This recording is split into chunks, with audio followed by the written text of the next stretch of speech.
fucking heroines. Hi, hello, welcome, bienvenue to the third episode of my little show, Fucking Heroines. Can you sing the jingle yet? Where I talk about fantastic fellow human disco balls, people who are role models for anyone who identifies as a woman.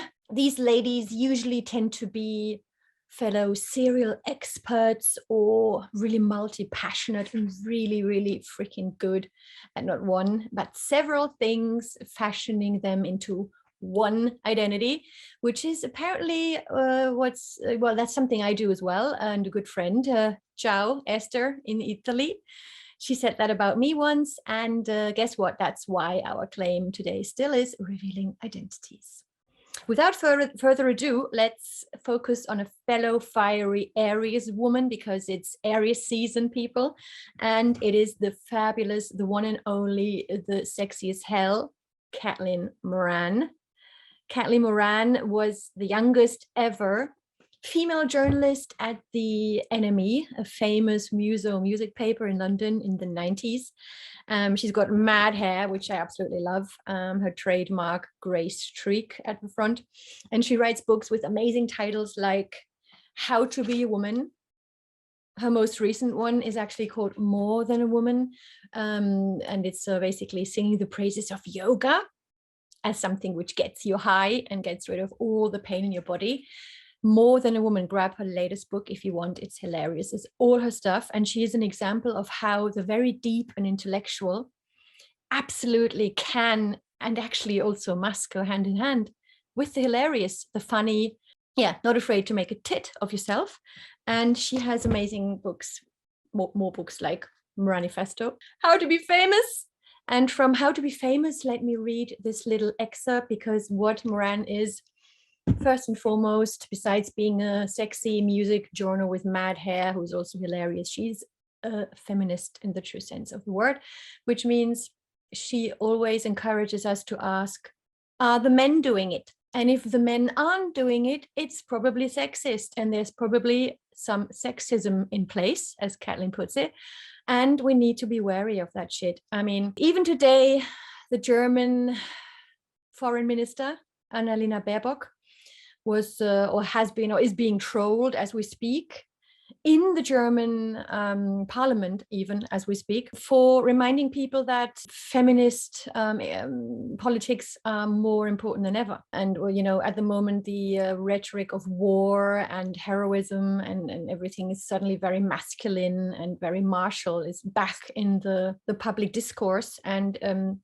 she reminds us she was actually put down for bringing up feminist politics by someone saying that was ridiculously unimportant given the world situation right now. And she said, well, how about the fact that rape during war hasn't actually been a war crime until recently. Let me quote this passage from How to Be Famous.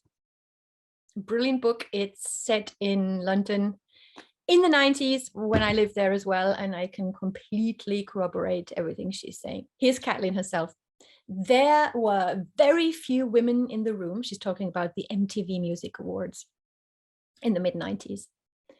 And so the presence of the models in tiny PVC shorts became ever more disturbing, as man after man in jeans or wearing a parka went up on stage to collect their award.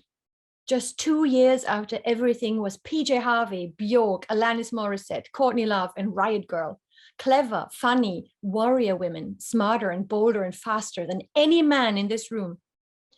This queasy, silent return of sexy lady models was jarring, not least because as the evening went on, it became increasingly clear that the only woman who had won an award that night was Kylie Minogue for most desirable person in the world, and that she would therefore be the only woman who spoke all evening. Let that sink in, people. Yes, feminism is still necessary. Yes, Caitlin Moran is sexy and hilarious, knowledgeable about music. She also is a fellow lover of yoga.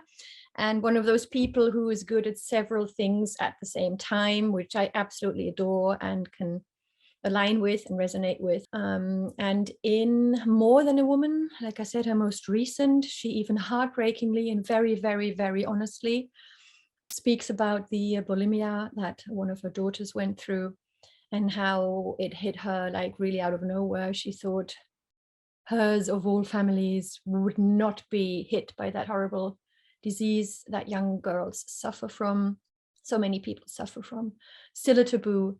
And like all my heroines, she's breathtakingly honest, super vulnerable, and she manages to be absolutely funny at the same time, which I think remains a hallmark to me of true literature with a capital L. And yeah, let's redefine the canon.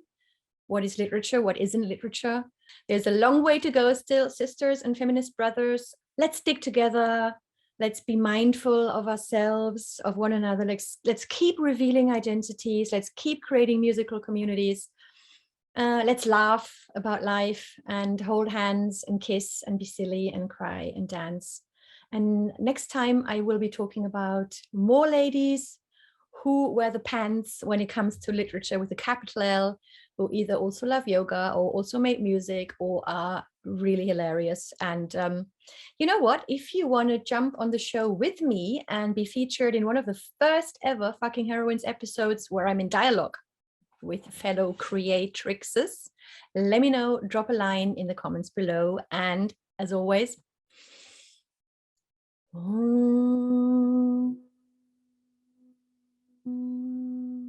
rock on, do no harm, but most certainly don't take any shit.